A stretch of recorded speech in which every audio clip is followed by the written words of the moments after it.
Our sponsor for this episode is Audible, an Amazon company. Audible allows you to choose from their list of over 150,000 titles from bestsellers to everything in between. Sign up now for a free 30-day trial at audibletrial.com/SavvyCentral to download a complimentary audiobook of your choice today.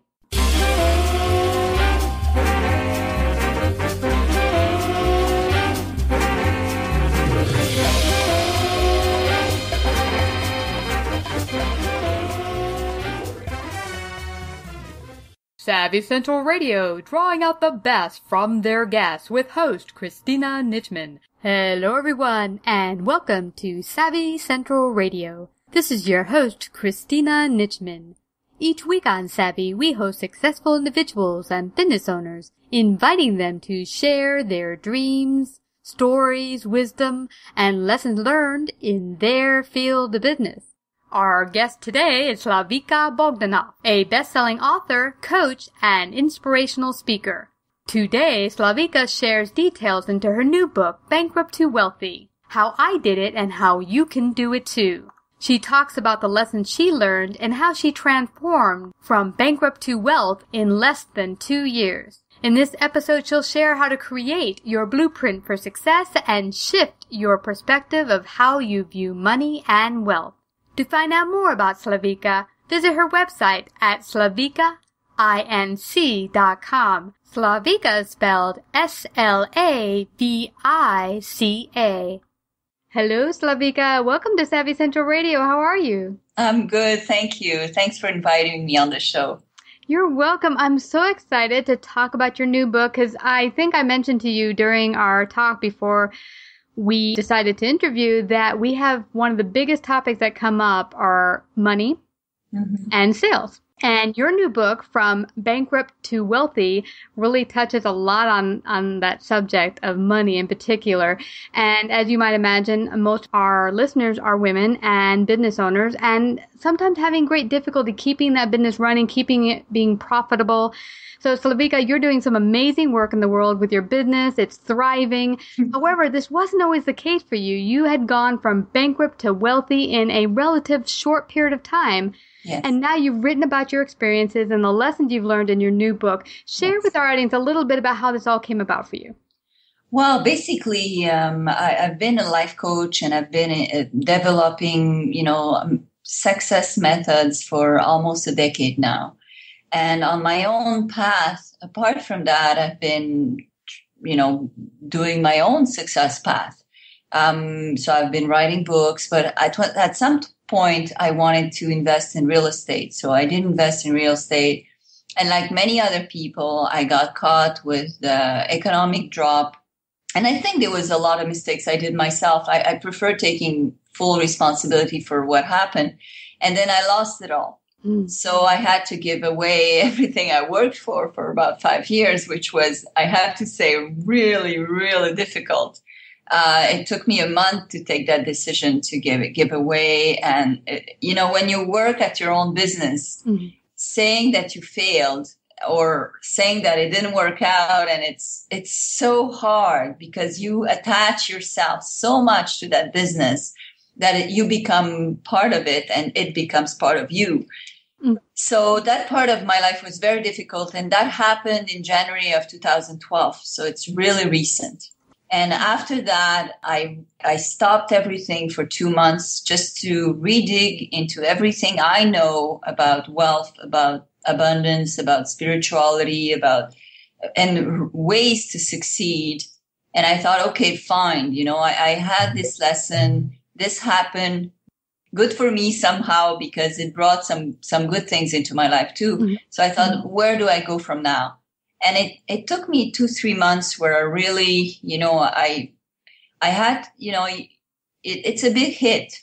So you have to almost make, it's like you have to go through the sorrow of losing a part of what was so important to you and then move on. So I did. I moved on, and then I realized that I could put together everything I learned for, those 8 years and try everything at once. And that's what I did. So for about a year, I put together all the tools I've learned and I put them in my life. And from 2013 to 2014, I'd say my revenue increased by 100 times. So I thought, there's something that's working here. And it's not like, and it's things that are not, oh, you're doing this, I could never do that. Or it's because you're good at that and I could never be good at that. On the contrary, I'm an author and a painter. Those are two of the professions, apart from singing and playing music, that are usually considered as least potential to success. If you're selling cake, bread, shoes, whatever you have, usually, or you're an accountant or you're a lawyer or doctor, usually people say, oh, you have chances to succeed. But when you're just an author or, people think, well, you know what, good luck. So it's not what I do, it's how success works.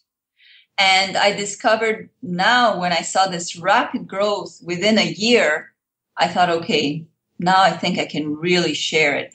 But what I'm sharing is all the tools I've used. And they're really, really wide. It's a wide palette. You know what I'm pulling from your story, Slavica, is that you had mentioned once you went through the turmoil of losing your business and then saying, okay, I'm going to take everything I've got, all the tools, throw everything else out in the past and just go forward using all the tools I've gained. So in essence, what I'm gathering is you already had the tools, but some of which you weren't using prior? What happened, and it's a good, I think for me, and I'm very humble and honest in saying this, I think it was a great education on humility. Because what happened is, before that, I acquired a lot of knowledge and a lot of success really fast. And I was investing in real estate and I was really, really lucky and things were going really amazingly good, I have to say. And then I went into a negative spiral and I forgot everything I learned. It's like I went into a place where I completely lost all the tools I had. It's like I suddenly chucked them out the window. I don't know what I did, but I didn't use them anymore. And my path went into more and more negative things that were happening in my life and negative circumstances, and then more and more mistakes until I lost everything I had. And then when I realized that, I think I also discovered more humility, more gratitude, more like to be grounded and to be a real person in this real world. And somehow also to be more, I'd say, more understanding of the other side of fast success so that it doesn't happen again. So I gather anyone out there who gets a bit of super success in their life is in danger of that happening to themselves as well. And would you say that what happened basically is maybe a spiral of fear, like one fear thought or another kept leading to another and another, and then it just became out of hand? Well, actually, there's two things that happened, I would say, that are major. And I would, if there is something I can contribute to the listeners so that it never happens to anyone there, and that they learn from my experience. One thing is that I let my eyes off my business. I didn't pay attention as much anymore because I had family issues. My brother didn't feel well. I went back to far away from where my investments were to be closer to my family and all that. So I lost, the attention, the focus on my own business. And that's a dreadful mistake. You can never, ever lose full attention of your business. Because when you do, you put people in charge. And if you don't take care of the people that are in charge, eventually misunderstandings happen and they go their own way. And that's when a negative spiral occurs. And then The second thing I think was that it was a fear of success. Things were happening so fast. It's amazing to be able, like in about 2 years, I went, because before I went to this first success, I just got divorced. My dad died. I had a lot of difficulty.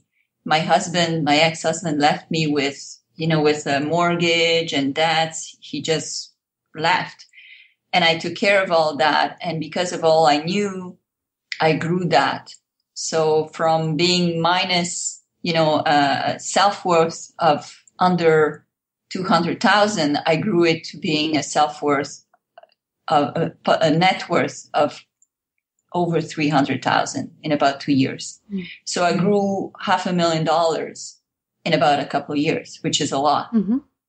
Absolutely. And it's a great success, but all of that was not paper money that you have at home. Yeah. Those were all, estates and material things that have the value of the market at that time. So if a market crashes, all your value crashes as well. So it taught me two things. It taught me to never, ever lose sight of my business, to always have a foot in it. And the second thing, and an eye on it. And the second thing, and to know my priorities all the time.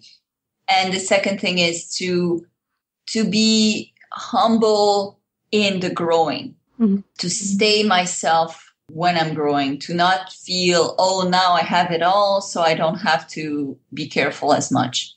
I think those are the two things. And always, it's like your baby. It's like even now what I'm doing, it's like it's your love. It's your, you don't want to let it go, and you don't want to not pay attention and to not always have an interest in it, because it's your love and your interest that feeds the business. Yeah, I can totally see that. And you mentioned something really interesting. You said all that you had owned at the time wasn't all like cash, paper money. And I think that's an interesting distinction, because I think people think if they see outer cars or whatever you might have in things, that equals that you have a lot of liquid. And sometimes you may not. But either way, whether you have cash or you have assets, at any time misfortune can come about and you can lose it all.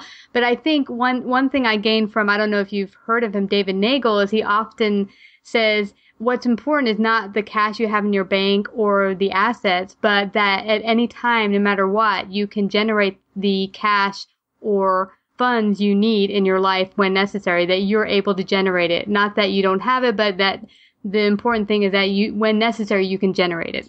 Yes. And that's also something fantastic that I've learned during the last year, is that I was locked in, I think, a limited belief of how you can generate money. And I thought for some reason, I never expected that actually you can just generate money.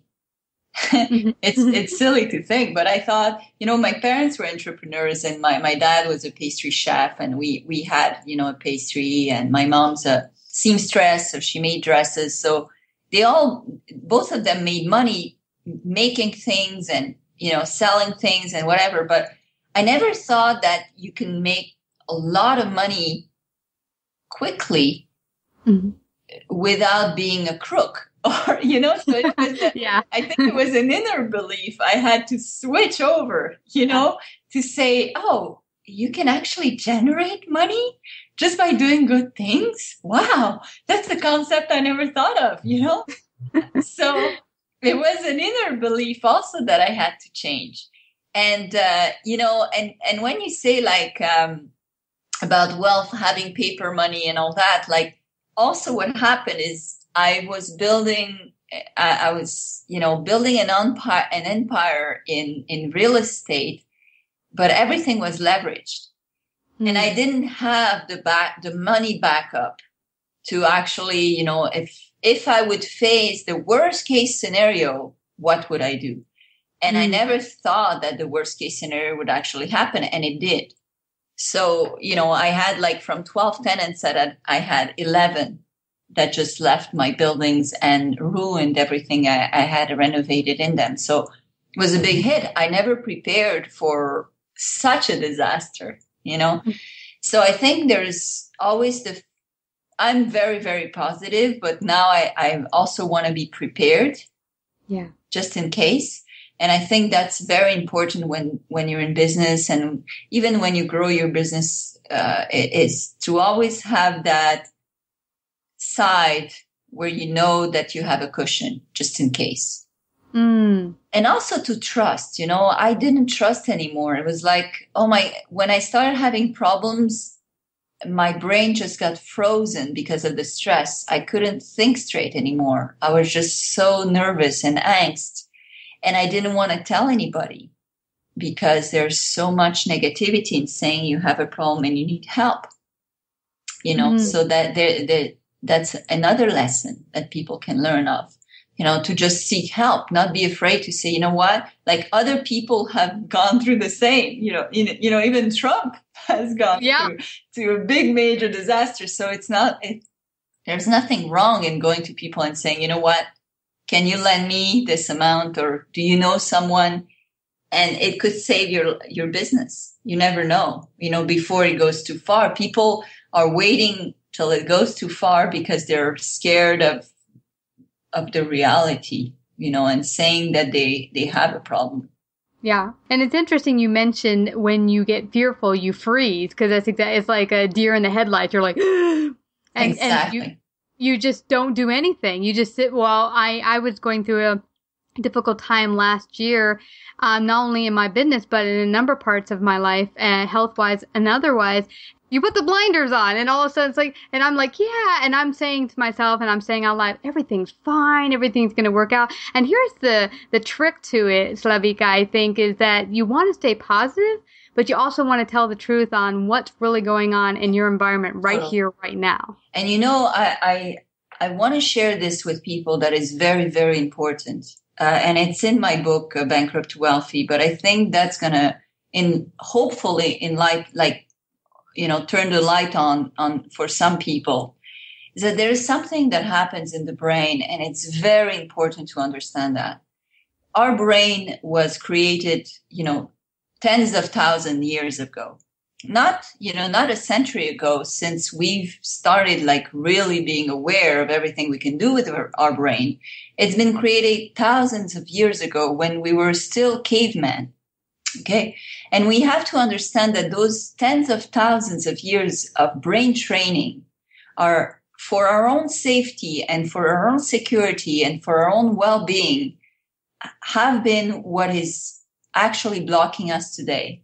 And one of these things is that, let's say caveman went out of his cave and went, to search for food, and he was attacked with a big animal. When he had to fight the animal, he went into fear mode. Okay, fear and adrenaline went through his body, and he had to fight the animal. At that time, for our own safety and protection, our evolution and the evolution of every animal actually block the cognitive sense of our brain. We cannot think, because at that point we have to fight. We have to be very, very, very quick in our decision. So there's nothing in our brain that has to stop us from deciding whether we're going to run or we're going to fight this animal. And that stayed with time. So what happens basically is when you're stressed, the signal that is sent to the brain is fear of danger of a big animal. And automatically your brain freezes in the same way that you would be in front of a dinosaur, in front of whatever, a rhinoceros. It freezes because for your own protection, it will not allow you to think straight. It'll just give you the signal you have fear, so you have to run away or fight the situation. So most people, and I was one of those, I just discovered this, I'd say 1.5 years ago, how powerful this is. And when I coach people, and some of my students, I coach them on this, and they had changes within 3 weeks of this understanding organizing how the brain functions. But when you understand this little thing, it means that at no point you can allow to have stress or fear when you're faced with a difficult situation. And that's the hardest part, because when you're faced with a difficult situation, that's when you have fear and stress, right? But that's when you least want to have it, because automatically your brain is frozen and you cannot think of a solution. Okay. What would you say to someone who's in a frozen position? How do you go from frozen, not thinking, to out of that state to a positive state of momentum moving forward? Excellent question. I'm glad you asked. So there's a lot of different ways you can go about to dealing with that. The first thing is to stop immediately doing what you're doing.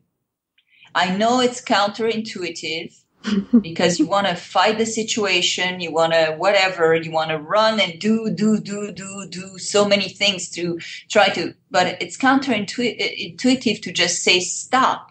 Just stop for just a few minutes. And you need to, and I have ways to put people in a place where they actually get out of the fear zone.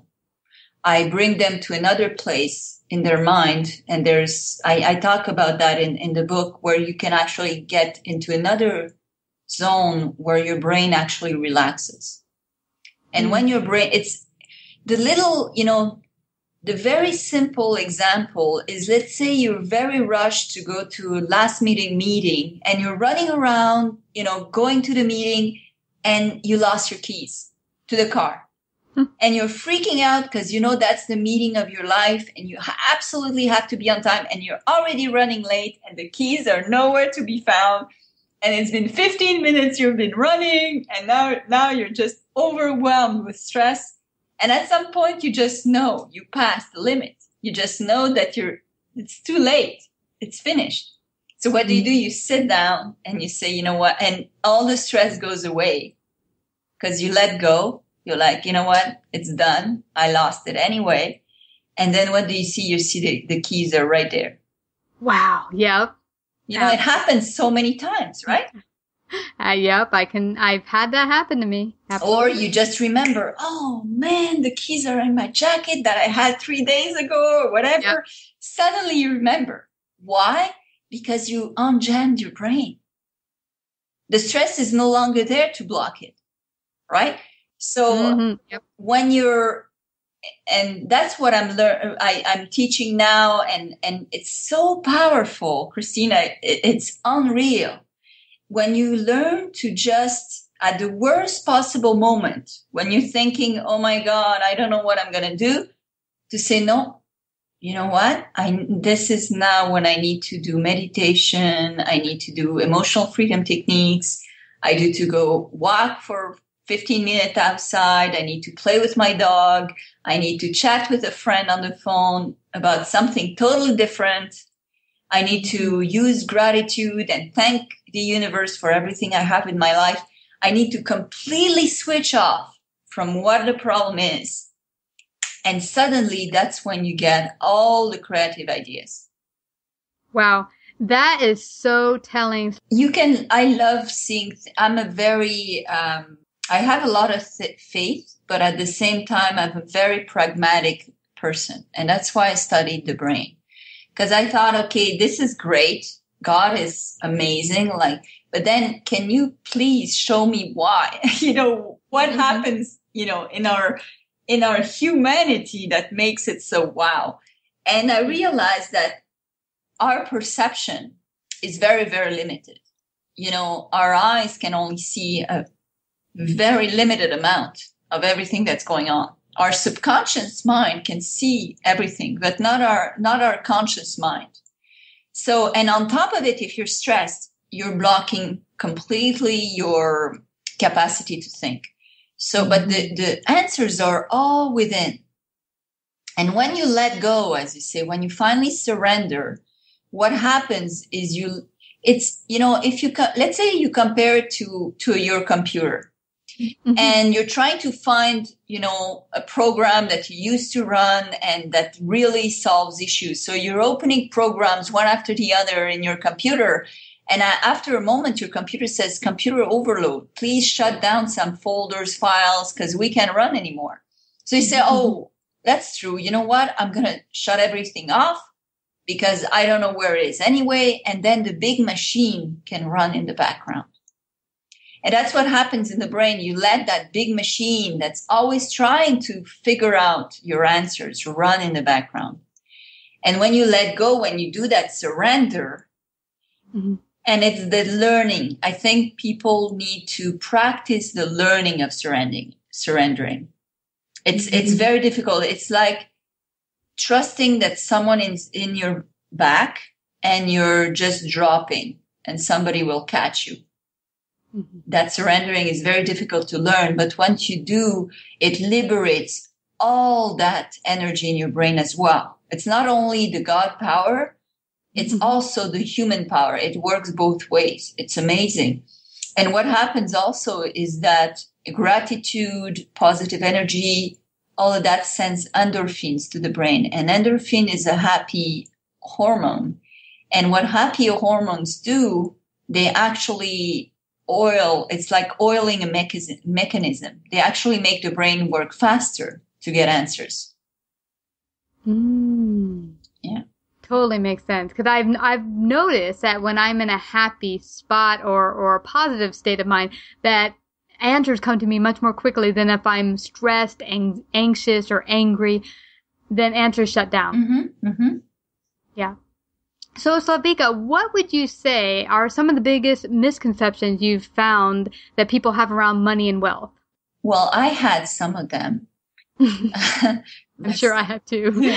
Well, first, I was raised, with my parents are immigrants. They're great. My dad passed, but I mean, still, my parents are great people and they worked so hard, so hard.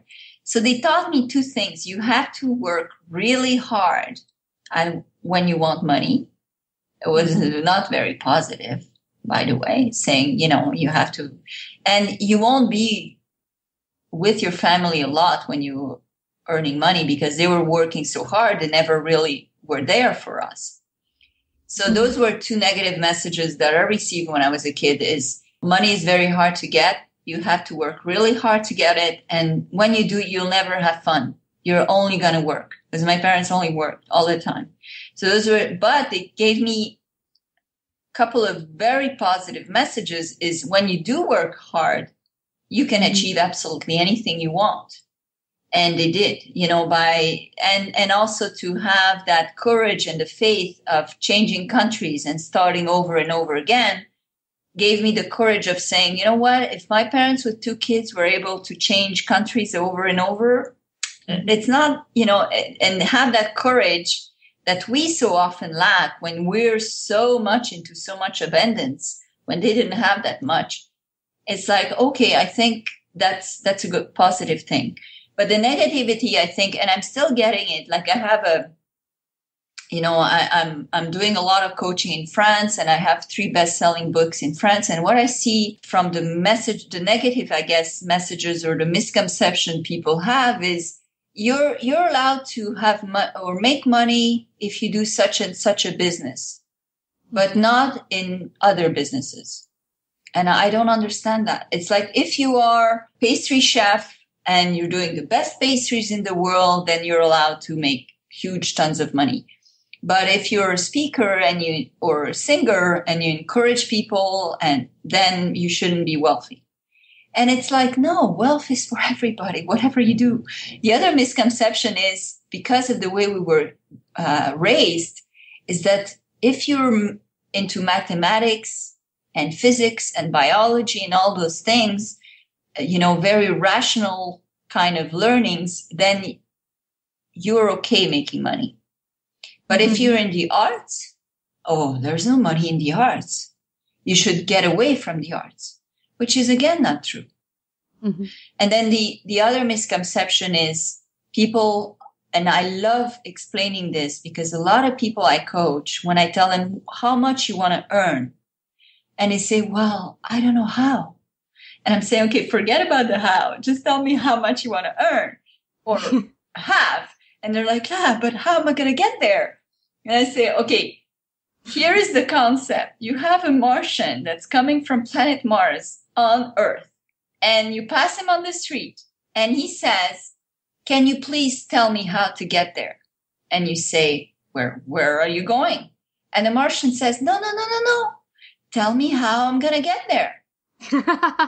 And you tell him, no, but can you please tell me the address first? No, I can't give you the address until you tell me how I'm going to get there.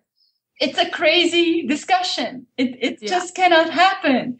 So it's the same thing when you want to get somewhere financially, emotionally, whatever, you need to first have the address. You need to first know where you're going before you know how. And a lot of people, they're stuck on the how. But that's not how the brain works.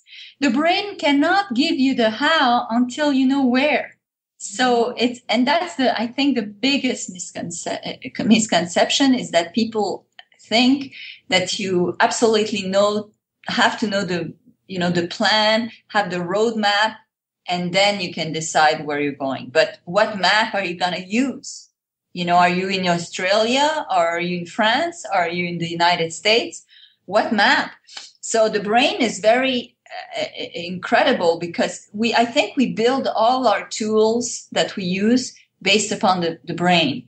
So when we build a GPS, it was a system that actually copied how the brain functions. And the brain, the way it functions, is actually as a GPS.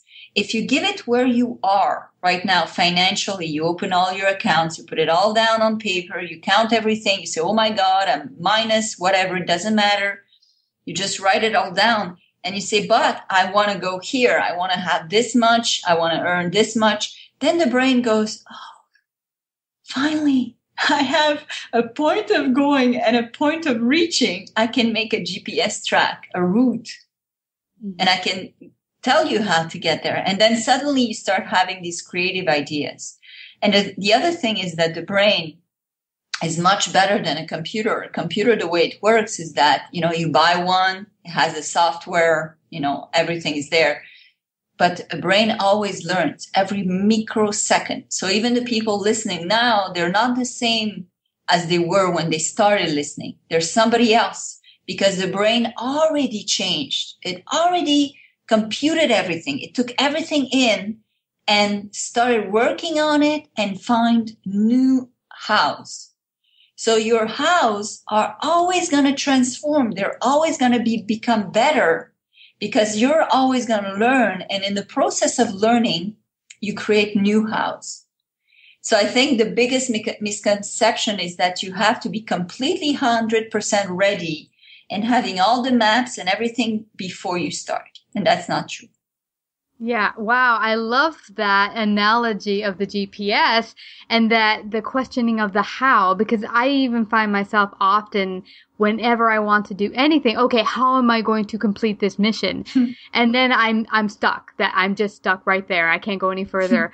And the how is good, but the first step is to know where. Because if you know where, let's say you say, and then where has to be extremely precise because, again, like with the GPS, if you give it a blurry address, it gives you a blurry map.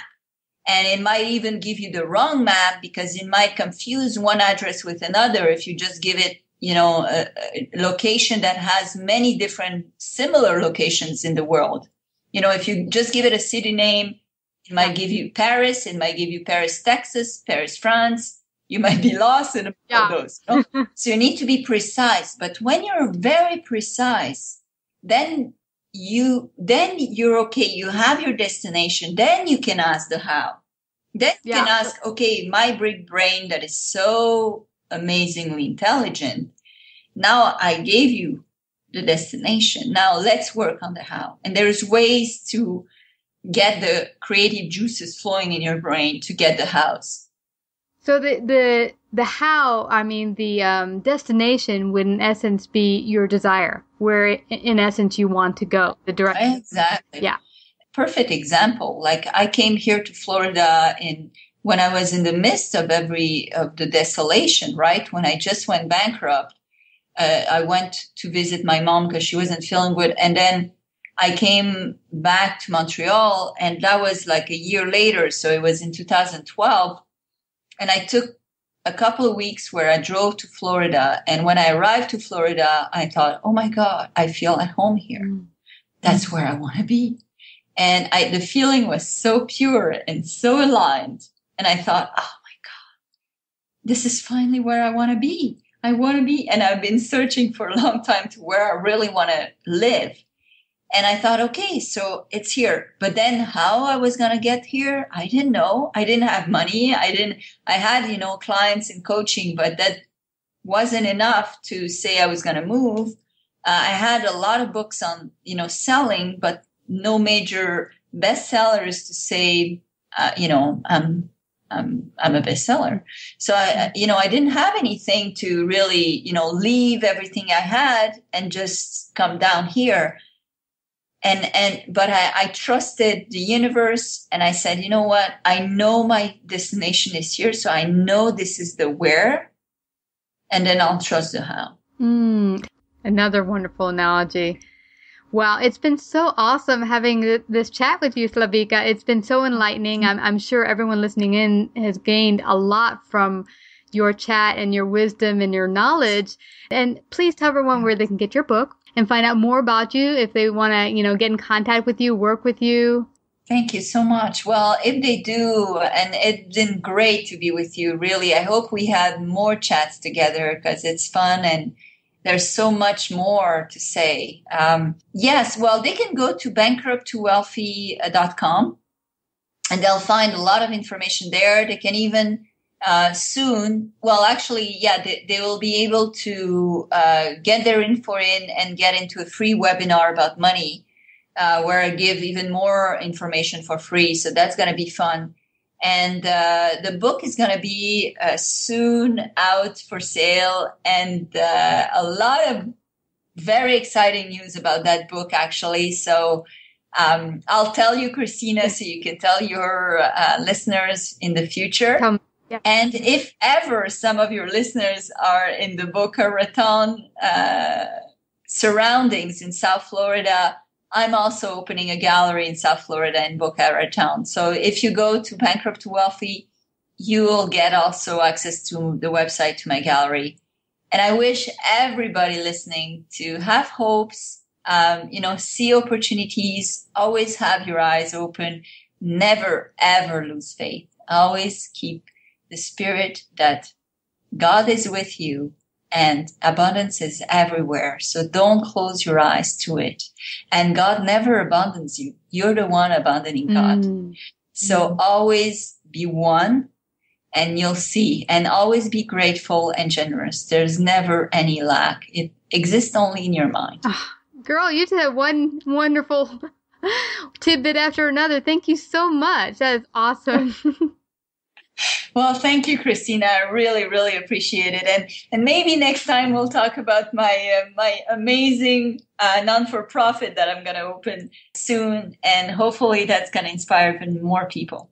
Yes, I'm really excited about our talk. When you mentioned that, I know you wanted to just really hit on sharing your wonderful tips and knowledge from this book, but I do want to have you back to talk about those wonderful projects because they're doing awesome things in the world. And I thank you so much, Slavica, for sharing your gifts and knowledge today. Thank you, Christina. I appreciate it from the bottom of my heart. I really do. And I hope it enlightens and it inspired as many as possible. I know it did. Take care and God bless. Thank you. You as well. Thank you. For those interested in joining our Savvy family or being a paid sponsor or interviewing with us, contact us at savvycentralradio@gmail.com or 718-713-2289. And remember, we want to host the programming you're interested in. If you have a guest you'd like to hear on Savvy or a topic you'd like us to cover, please let us know.